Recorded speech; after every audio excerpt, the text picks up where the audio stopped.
Está en el aire. Los amigos del misterio, de la nave, de cualquier posición, de cualquier creencia, eso no lo podemos negar.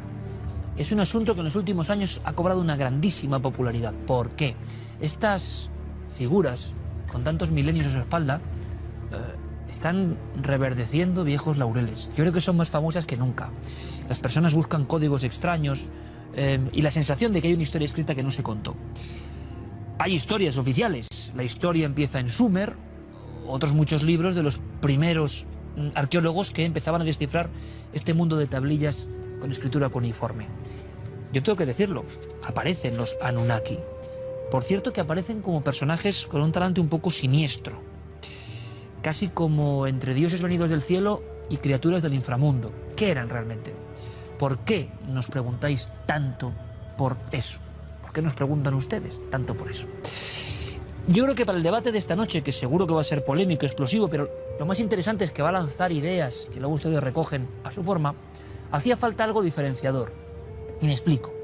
Alguien que en España, y hay muchos miles de personas que creen ciegamente en esto, en esta historia paralela, que defendiese con su honestidad, de alguna forma, con su creencia, que esto es una verdad.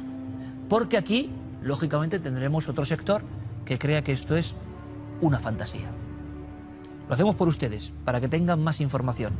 Esa persona, ese investigador que se ha ido especializando en el asunto que tiene que ver con los Anunnaki, que tiene una obra llamada Anunnaki, los creadores de la humanidad, es David Parcerís, está con nosotros.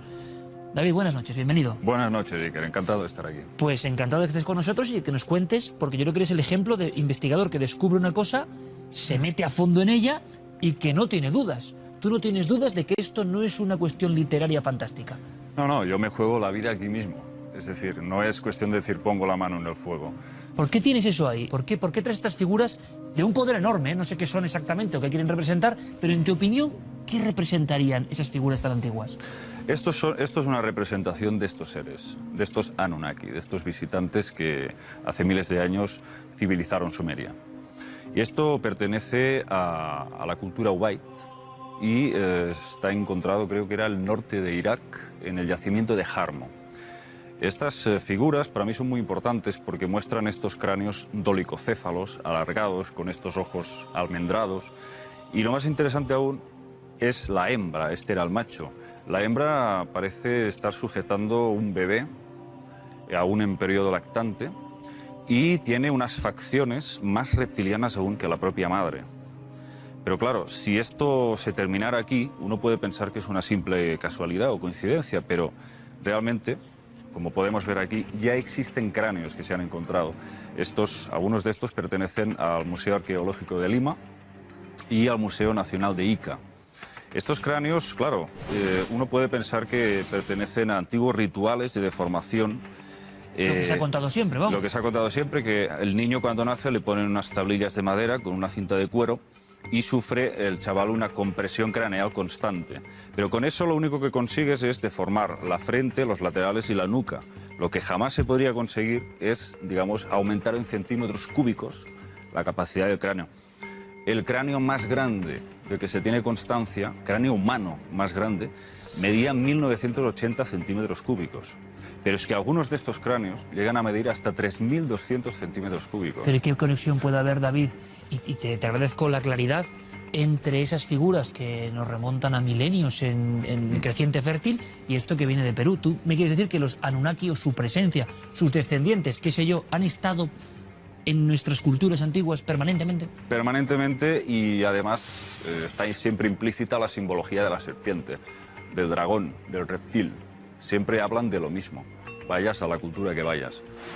¿Por qué siempre hablan de lo mismo? ¿Por qué? Porque ellos de alguna forma tienen una historia en la que tú crees de nuestra propia creación. Es decir, somos hijos de estos seres, yo creo que de estos semidioses o dioses que nos crearon como experimento. Esta es la gran teoría, ¿no? Sí.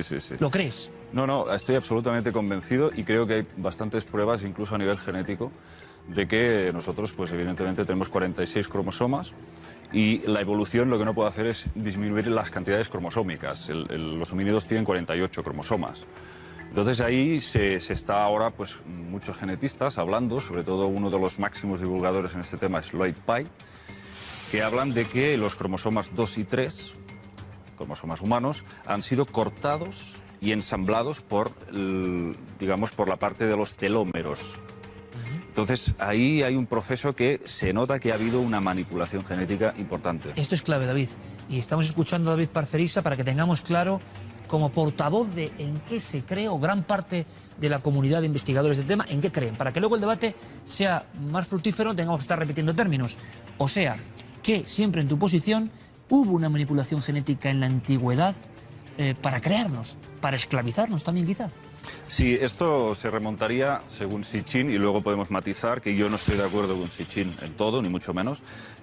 Hace unos 445.000 años habrían llegado a la Tierra unos seres supuestamente procedentes de Nibiru. Nibiru sería el planeta de cruce, de órbita superelíptica, que haría un paso próximo a la Tierra cada 3.600 años. Entonces, aquí es fundamental dejar claro quiénes son los protagonistas principales de esta trama. El soberano de Nibiru sería Anu, dios del cielo, y tendría dos hijos en constante rivalidad. Enki, señor de la tierra, y Enlil, el dios del viento y las tormentas. Al parecer, se enfrentaban a un problema en su atmósfera bastante parecido al proceso que estamos pasando ahora, que se va degradando el ozono. Entonces ellos estaban expuestos a los rayos cósmicos, había unos graves contrastes térmicos en su mundo, idearon un sistema muy ingenioso a través del cual lo que hacían era lanzar partículas de oro pulverizado en suspensión en la estratosfera, creando así como una especie de barrera de protección contra dichos rayos cósmicos. El caso es que vinieron a la Tierra en busca de oro, y supuestamente el primero en llegar aquí fue Enki, un ser al que se considera como un gran científico y genetista, y lo hace en las aguas del Golfo Pérsico. A través de una gran logística, crea una modalidad de minería acuática por vía marítima. Entonces sacan el oro, digamos, bordeando la costa. El sistema logístico fracasa tras muchos intentos, y entonces Anu envía a su segundo hijo, Enlil, y se asienta en la Mesopotamia meridional. Y ahí levanta 7 ciudades funcionales para la misión de extraer oro. Encuentran grandes yacimientos de oro en el sudeste de África, creo que bastante cerca de Zimbabue, si no recuerdo mal. Pero claro, ¿qué ocurre? Si ha fallado el sistema logístico, ahora necesitamos mano de obra, necesitamos mineros para extraer ese oro. Entonces, los encargados de hacer eso son los llamados Igigi, significa aquellos que ven y observan. De hecho, aparecen como si llevaran unas grandes gafas, unos grandes ojos, en diferentes representaciones. Los Igigi serían como los dioses menores, los encargados de realizar esas tareas sucias que estos dioses Anunnaki no quieren hacer. Entonces, a base de mucho tiempo de soportar altas temperaturas en dichas minas, se produce un motín y casi estalla un consejo de guerra. Se supone que piden el cese total y definitivo de estas minas. Entonces se celebra una asamblea extraordinaria en la que se deciden posibles soluciones. Y ahí es cuando aparece este personaje, Enki, el señor de la tierra, que con sus conocimientos genéticos les presenta, les ofrece, digamos, la posibilidad de crear un Lulu. Un Lulu es un esclavo primitivo, un ser, pero claro, él lo que pretende no es crear una nueva especie partiendo desde cero, biológicamente hablando, sino aprovechar para hacer un hibridaje con el neandertal o neandertalensis. Y David, para resumir, porque muy interesante, estoy seguro que gran parte del público está diciendo qué está diciendo este hombre, y otra parte está diciendo, me encaja, ¿no? Con esas lagunas que hay en torno a nuestro propio proceso de nacimiento como especie. Por tanto, esos seres habrían tutelado el proceso en ese salto que nadie acaba de explicar bien del paso al ser humano, ¿no? Por supuesto que sí, y además los textos explican como de alguna forma extraen el óvulo de una hembra neandertalensis, lo fertilizan con esperma Anunnaki, de tal manera que contenga el ADN de ambas especies, y lo vuelven a reimplantar en una neandertal. ¿Qué ocurre? Un intento tras otro, un fracaso tras otro, nacen bebés recubiertos de pelo, que gruñen, que no dan raciocinio, no dan destellos de raciocinio, y sobre todo no saben manejar correctamente las herramientas en las minas, no les sirven. Entonces lo que hacen es intentar algo nuevo. Cogen el óvulo de la neandertal, lo fertilizan y lo vuelven a reimplantar, pero esta vez en una hembra Anunnaki. Y ahí, según dicen los textos, ocurre el milagro. Aparece el Adamu. El Adamu, que significa el que como arcilla de la tierra es. Pero ni siquiera con este intento se consigue aún el Homo sapiens. Es después de muchas generaciones, de varios miles de años de procreación, que, dicen los textos, se degrada el gen predominante Anunnaki, que es el que otorga la inteligencia, la consciencia al individuo. Se degrada y dice, y los hijos del Adamu se convierten en primitivos otra vez, vuelven al estado salvaje. Entonces es cuando, si la fase 1 había sido in vitro, la fase 2 de la creación humana sería a través de sexo directo. Es decir, Enki mantiene cópula con dos hembras neandertalensis, con dos hembras de esa versión mejorada del neandertal, y entonces de ahí sí, de ahí surgiría el Adapa, que significa el primer hombre, y Titi. De ahí, pues ya podríamos hablar de... Perfectamente. Yo sé que... No, todavía no. Todavía no. Dios mío. Estoy callando muchísimo. Sí, no, por eso, pero era muy importante escuchar y de una forma muy gráfica algo que, lo repetía, innegable, está en el mundo del misterio y en otros mundos, ¿no? Y repito, David en ese aspecto me parece muy valiente y dice, yo creo en esto. Yo creo que es momento de abrir el debate. José Manuel Nieves, buenas noches. Buenas noches. Enrique Vicente, buenas noches, maestro. Muy buenas noches. Y Juanjo Sánchez Oro, buenas noches. Buenas noches. Y ahora sí, ¿qué opináis de esto que es muy bien contado? Podrán creer o no, pero el argumento de una historia que evidentemente es muy atractiva como historia. Ahora, vamos a ver, si me permites, la historia es preciosa, o sea, no hay nada que decir, es una historia maravillosa, digna de cualquier libro, novela, película o lo que queramos hacer con ella, y además de éxito. Pero el autor de la historia no es él. Lo sé. Son las tablillas. Sí, perfecto. Algunas de las miles de tablillas. Pero la interpretación. La interpretación sí. Entonces, a mí simplemente me gustaría decirte, David, un par de cosas. Hace 445.000 años no existían los neandertales.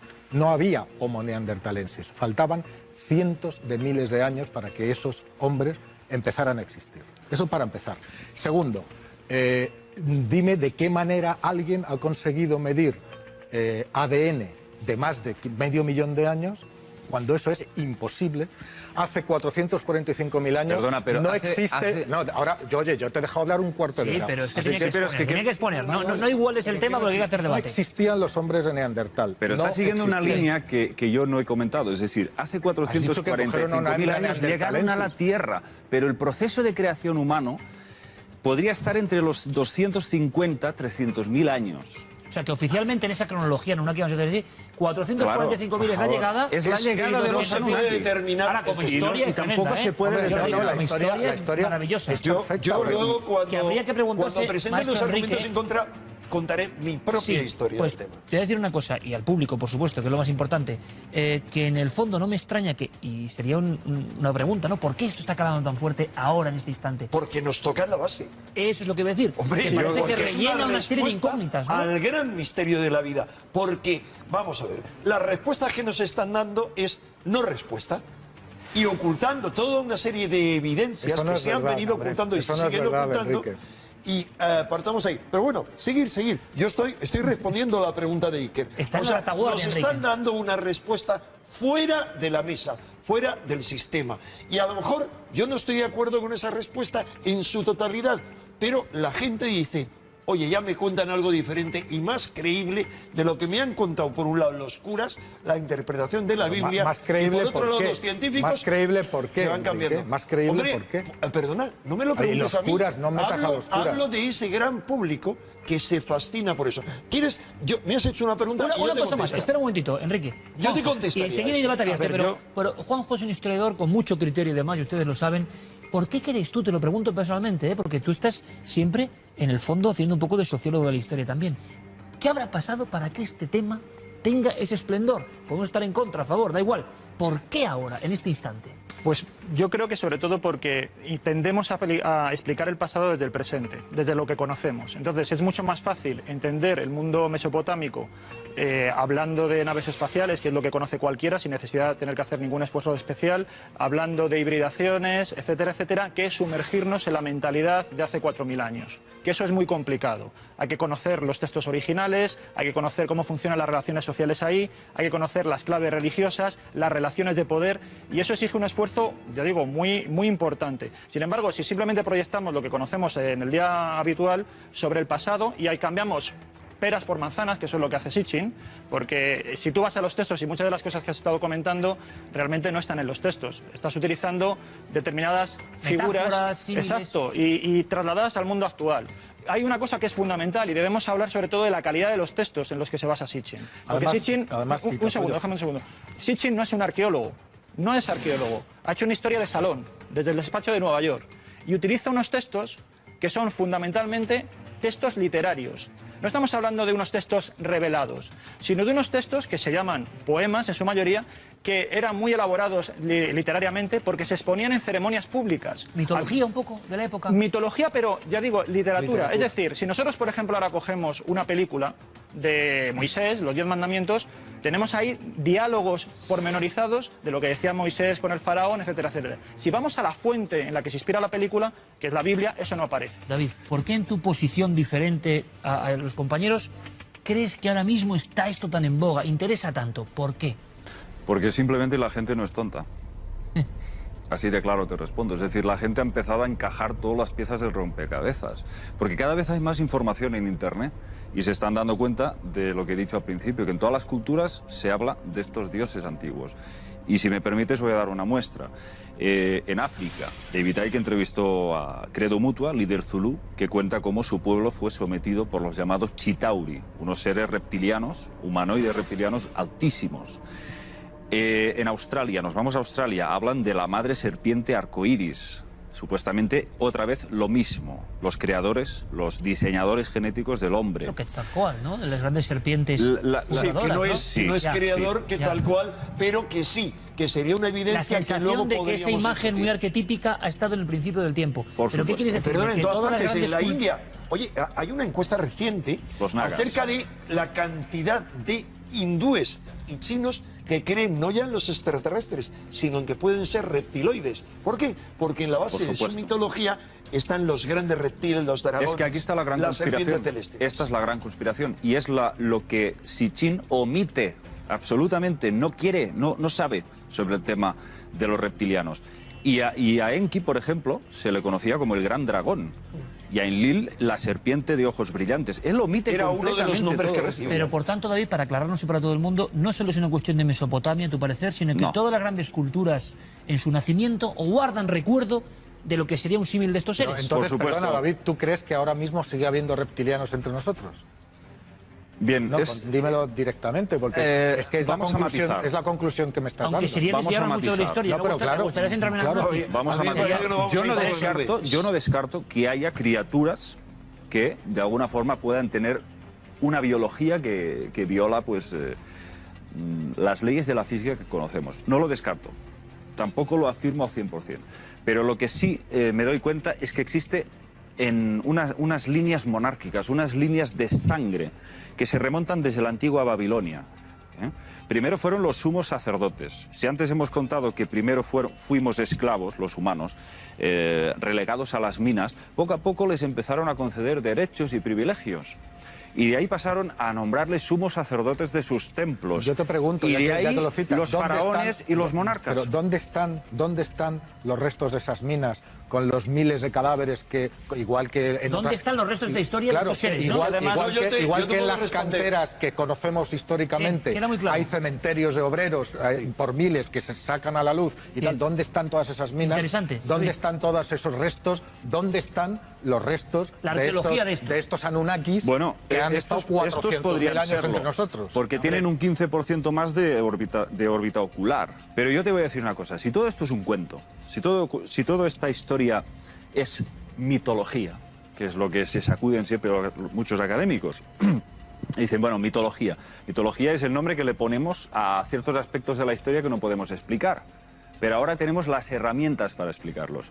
Hace 100 años los lingüistas que empezaron a traducir los textos sumerios no sabían nada de genética. No podían establecer una línea de conexión con todo esto. No tenían ni idea sobre el fenómeno ovni. Ahora sí podemos empezar a encajar todo esto y entender que Pero hemos estado... es que ese ejercicio está viciado, porque eso es exactamente lo que decía ¿Viciado antes de qué? mi compañero, porque tú lo estás interpretando hechos antiguos donde no existían esas cosas ni esa tecnología con tu conocimiento presente. perdona, y eso- en el poema épico de luego, Gilgamesh- cuando haya oportunidad voy a responder punto por punto a y eso. es que además, si me dices lo Punto mismo, por punto. ¿dónde están? Bueno, pues la mitología griega, Pues ahí la tienes. Y no me estás diciendo que estamos llenos de minotauros, te voy a leer un fragmento. Ni de te voy a leer un fragmento de mi libro. Ni de dioses en el Breve, Olimpo. por favor, David, que sea conciso y Sí, potente. es muy conciso. ¿De Mira, qué libro? el poema épico de Gilgamesh, el rey de Uruk que gobernó hace 5000 años, este señor decía, yo tengo 2 tercios humano y 1 tercio divino. Era un híbrido de estos seres. Pues ya tiene menos que yo. Era un semidios. Entonces, este ser relata en su epopeya Sí, para encontrar la los inmortalidad. textos más importantes de la historia. De los más importantes La y de primera los más gran antiguos. obra. Gilgamesh se enfrenta a una especie de robot llamado Huwawa y dice lo siguiente, para que veáis que todo esto tiene una conexión directa con la alta tecnología en el pasado. Dice, Huwawa es una máquina extraordinariamente construida. Su rugido es como una inundación, su boca es fuego, su hálito es muerte. Puede oír a una vaca moviéndose a 60 leguas y su red puede capturar desde gran distancia. La debilidad se apodera de los que se acercan a las puertas del bosque. A ver, eso está... Es que, claro, es Pero no, imposible. esto te es voy a- tal cual, No es tal cual porque no dice que es una máquina. Vamos a ver. La cuestión es la siguiente. Lo que hablamos cuando hablamos de ese tipo de mitología mesopotámica, estamos hablando de una ideología de Que me he sometimiento... debatido de esto de la máquina. Te veo que... No, es que claro, hombre, si empezamos a cambiar No, es que lo que son los textos, la entonces es que pregunta estamos hablando de ciencia ¿Cuál ficción. era la palabra Enrique, para Enrique, máquina? Vamos a ver. bien. ¿De qué estamos hablando? Todo lo que estáis comentando sobre el tema de los Anunnakis es una ideología de hace 4000 años, una ideología para someter al pueblo desde el punto de vista de la monarquía. Cuando tú hablas de que Gilgamesh es un semidios, es porque la monarquía se adornaba con los atributos divinos, porque hasta hace unos cuantos años aquí las monedas de 5 pesetas teníamos al caudillo por la gracia de Dios. Deja un momentito. Entonces, ¿qué quiero decir con eso? Que estamos ante la típica ideología para explotar no solo a los soldados, sino a los obreros, a los trabajadores en general y a la población. ¿Por qué? Porque lo que se trataba era de concebir que el trabajo era una maldición. Todo eso que tú estás comentando es, por lo tanto, simplemente un recurso metafórico que está asociado a un discurso de poder. No, porque Sí, explícitamente cuentan los textos que los dioses no son seres etéricos, incorpóreos, surgidos del éter. Son seres biológicos, de carne y hueso, que Claro, conviven con el porque ser es humano. antropomorfo. Y además en te todas dicen las incluso... culturas y en todos los Naturalmente, son tiempos. antropomorfos. Son En todas las antropomorfos. culturas y en todos los tiempos. ¿Qué di- Tienes qué- a los dioses romanos, tienes a los dioses griegos Esa es la que pregunta. bajaban, ¿Qué que bajaban a diferencia la hay tierra, entre hacían esto, perrerías con David, los humanos? en tu opinión, qué diferencia hay entre esto y otras mitologías bien conocidas que han quedado, yo no sé si por fortuna o desgracia, no lo sé, O los indios en el ámbito americanos. de lo fantasioso? Mira, esto es un Anunnaki. Ajá. A los artistas sumerios se les prohibió que le representaran en su aspecto real. Evidentemente, yo opino que es por el aspecto reptiliano que tenían. Entonces ellos les ponían este aspecto un poco más humano. Sin embargo, aparecen otros grabados en los que los podemos ver perfectamente bueno, en toda Europa reptilianos. Sí, y en esto otros mismo. son como pájaros. Bueno, Por déjame, supuesto, David, por supuesto. simplemente, oye, yo en libros ultracientíficos como Dioses de la Vieja Europa, de María Gimbutas, no hace falta... Sí, sobre Hay caras... las diosas volcánicas. Hay caras... que, Marduk. claro, Pero veríamos ojo. perfectamente... Ojo, Claro, muchas de esas caras... oficialmente en Brass, pero bajo nuestra visión. Yo no os digo no sé cuál es la verdad. Evidentemente son el arquetipo de visitante del espacio que todos Y lo tenemos. encuentras en África. Pero ¿no? ojo, Ese muchos- arquetipo sale, Tauri. sale de unas raíces culturales que lo mismo te salen de ahí, pero no deja de ser un arquetipo. Mira, ¿Y por qué no tenemos otro arquetipo con un centauro, que es medio hombre, medio caballo? Pues, o con te voy a no establecer es un una arquetipo analogía. común. No aparece como ese tipo de caras en África o en Oceanía. En América no tengo constancia. Enrique cree, después de tantos años investigando, que quizá, yo no sé si lo compartes todo lo de los Anunnaki, pero sí crees que en el mundo hay esa La base conexión sí. con los dioses. Las bases. La sí. base sí. Vamos a ver. Te voy a contar algo muy breve. En el año 70, yo escribía en esta revista, yo tenía 19 años, y Mítica comencé a escribir total. una serie de artículos, uno de ellos sobre este tema, citando ese libro que tienes tú ahí, de La historia comienza en Sumer. Y en aquel entonces, lo que yo planteaba como hipótesis, todavía no había empezado a publicar Sitchin. Lo que yo planteaba como hipótesis haría que la mayoría de la gente se riera de mí, porque entonces la mayoría de la gente dudaba incluso de que hubiera vida en otros mundos. Dudaba, pese a que ya se había llegado a la Luna, de que pudiera viajarse de otros mundos, de otras estrellas, aquí.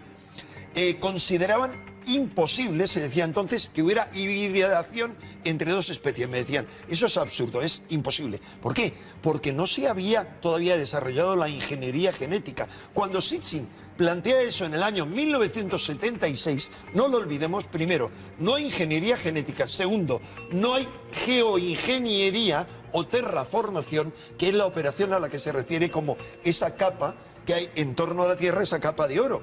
Es un procedimiento de terraformación o de geoingeniería. Es decir, Enrique, y lanzo la pregunta, a través del avance tecnológico hay una relectura de todo esto que en vuestra opinión está viciada, cuidado, pero que puede estar viciada, porque cuando Sitchin plantea eso, no hay ingeniería genética, es absurdo, era imposible. Es más, permitidme dar un par de datos más muy breves. Él habla de África. ¿Quién va a pensar que África es la cuna de la humanidad? Dice en el año 76, en África crean las primeras criaturas esclavas en torno, hablan 400.000 no hay ingeniería, en no hay torno ingeniería genética. Al 200.000, 150.000, 250.000. ¿Qué ocurre?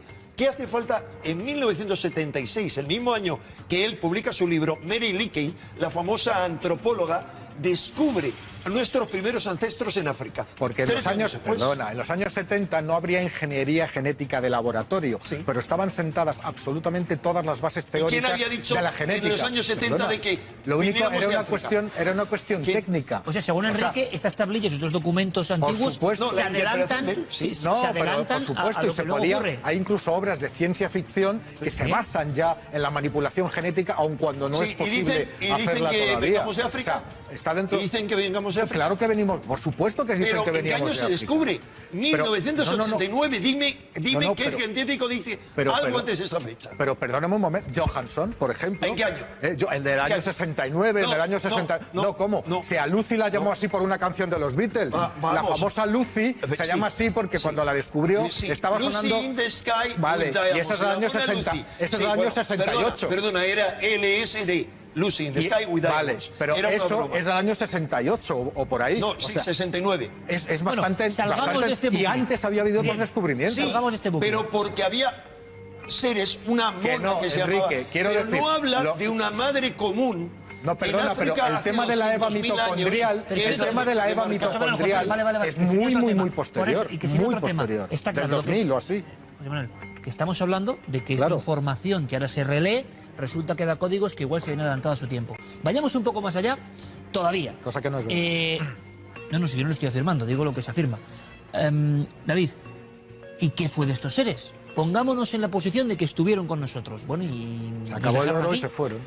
A ver, en el capítulo final de mi libro yo cuento que al final se produce un conflicto armado y con el empleo de armas nucleares entre los propios Anunnaki. Entonces, una de las... ¿Tú lo crees realmente? Y a mí me parece... Por supuesto. Por eso, pero es que a mí lo que me gusta, de verdad te lo digo, es la honestidad.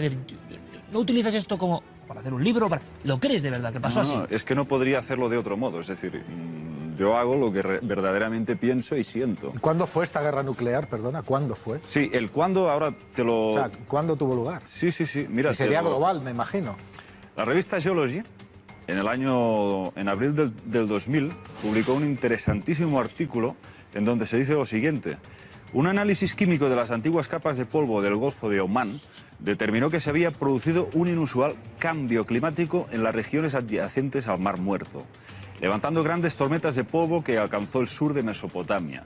Un extraño y dramático evento que tuvo lugar en torno al año 2025. Sitchin da la datación para el 2024, se equivoca por muy poco. En ese informe se equivoca por muy poco. En ese aspecto lo acierta. Pero en ese informe no habla de explosión termonuclear. Yo tengo aquí No, pero te explico. Se encontraron isótopos de uranio 235. ¿Pero a qué lo achacan? ¿Has leído el artículo? Yo lo tengo aquí. Sí. ¿Lo has leído? No he leído este artículo. Pero te puedo asegurar. No lo achaca eso, lo achaca a un cambio climático en lo que es el Atlántico, con una serie de altas presiones que van desertificando, y además se constata y se confirma arqueológicamente, porque empiezan los yacimientos arqueológicos, se ven que los graneros cada vez son más amplios, por lo tanto tienen que guardar mayores cantidades de granero. Y familias y generaciones enteras que han muerto de cáncer por la radioactividad que hay. ¿Pero qué tiene que ver con Mesopotamia? Y arena radioactividad expuesta a un calor Además hay una cuestión. Hay radioactividad natural en todas partes. Mira, si tú generas una explosión termonuclear de las características que estás comentando... Pero no una, está diciendo global. Pero que coincida con el año en el que dice. Es que no está coincidiendo,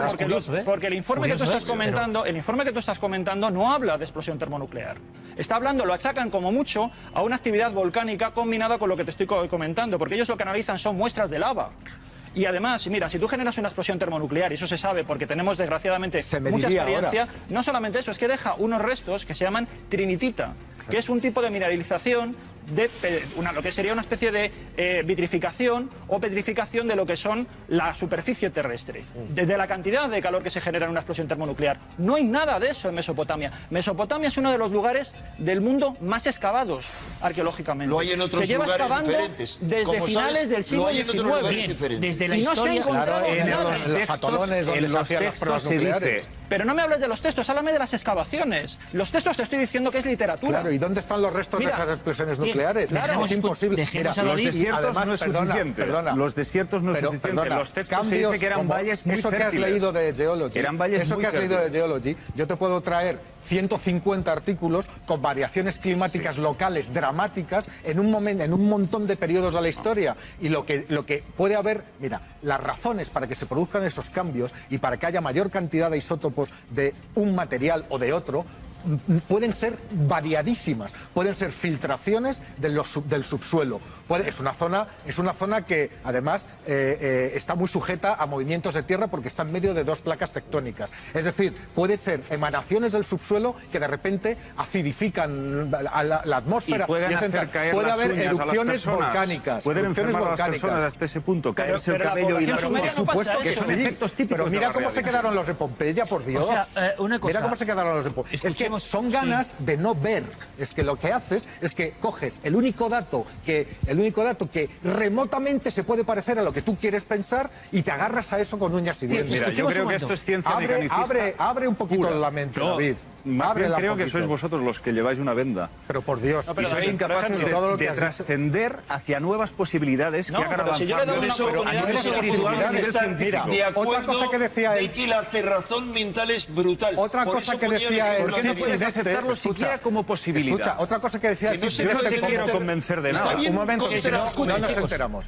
Otra cosa que decía el Sitchin, ¿se llama? Sitchin. Bueno, Sitchin, otra cosa que decía era que se producía en la evolución de los homínidos un salto que no podía ser explicado de ninguna manera. Pues mira, 10 años después resulta que lo explicaron, porque no ha habido tal salto. O sea, la evolución de los homínidos hacia las especies que llevan al ser humano moderno es una cosa absolutamente... Ahí no está. Ha habido cambios, ha habido variaciones. Vamos a ver. Eran especies por descubrir, pero todo encaja. Mira, puesto que Iker me da la palabra, siguiendo con eso, ¿cómo se puede decir que está todo explicado?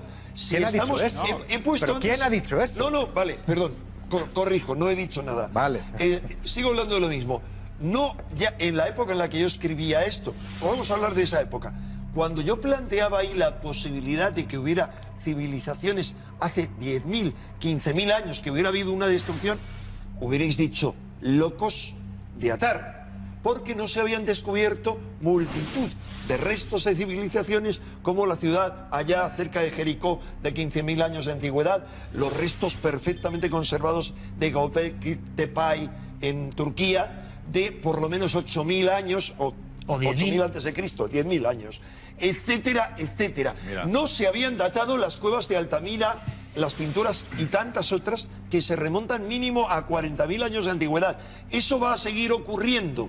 Por supuesto. Si no estamos abiertos a eso, vamos a eso estamos abiertos. Y son correcciones que van recomponiendo el puzzle, bien, pero de ahí a montar una historia paralela. Las explosiones Guerra termonuclear, especies extraterrestres. Es una interpretación. Es que me parece una barbaridad. Hay que decir, en la Biblia o en otros pasajes siempre se habla, ¿no?, de destrucciones masivas que muchos han interpretado como... De armas inimaginables. Exacto. O sea, decir termonucleares es, y ahí estoy de acuerdo, hacer una lectura potencia moderna. desconocida.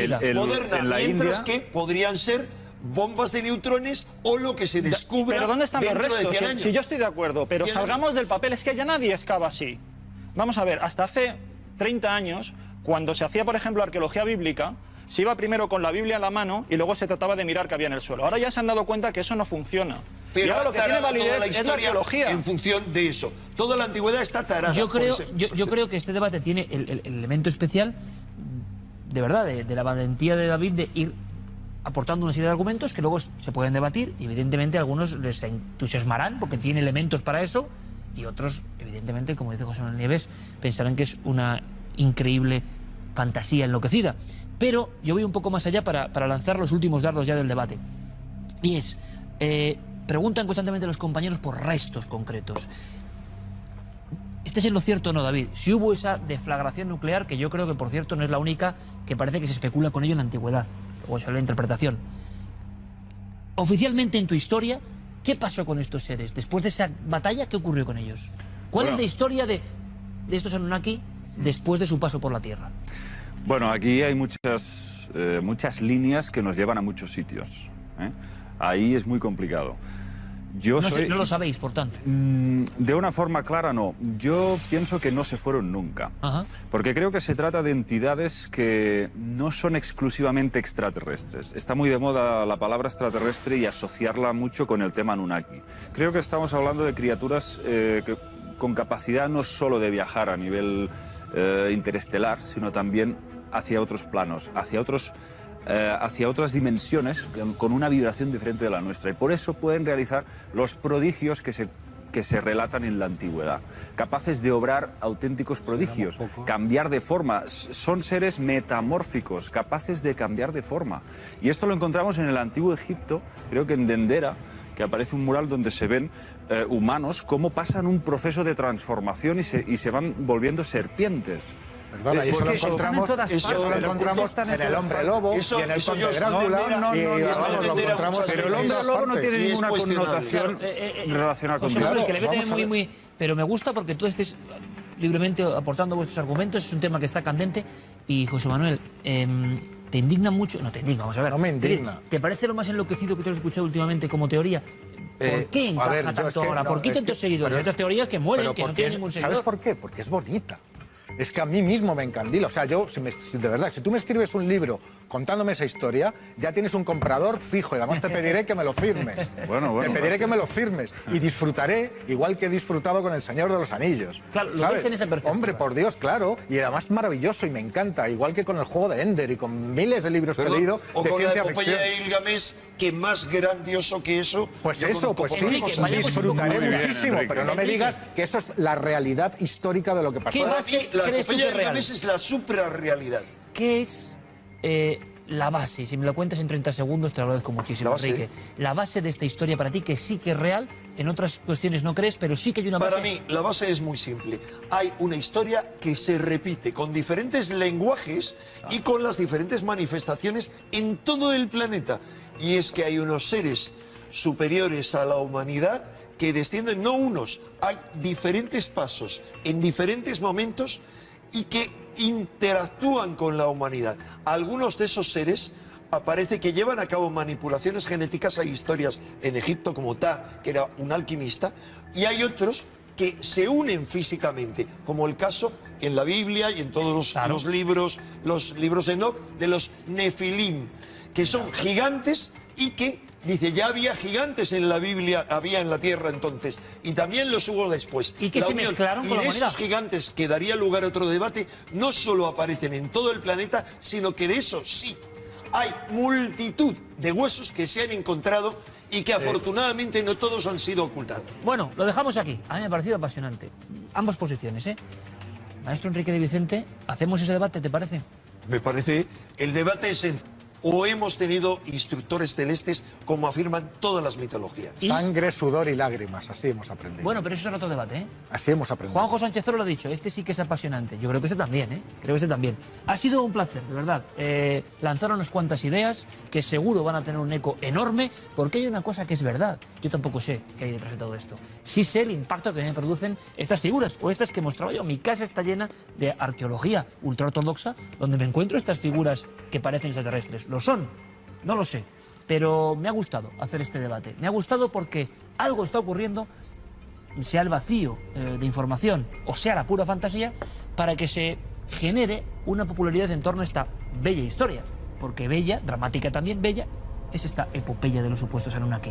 Han puesto las cartas sobre la mesa y ustedes cogen, desde luego, la que más les gusta. Gracias a los cuatro. Ha sido un placer, de verdad.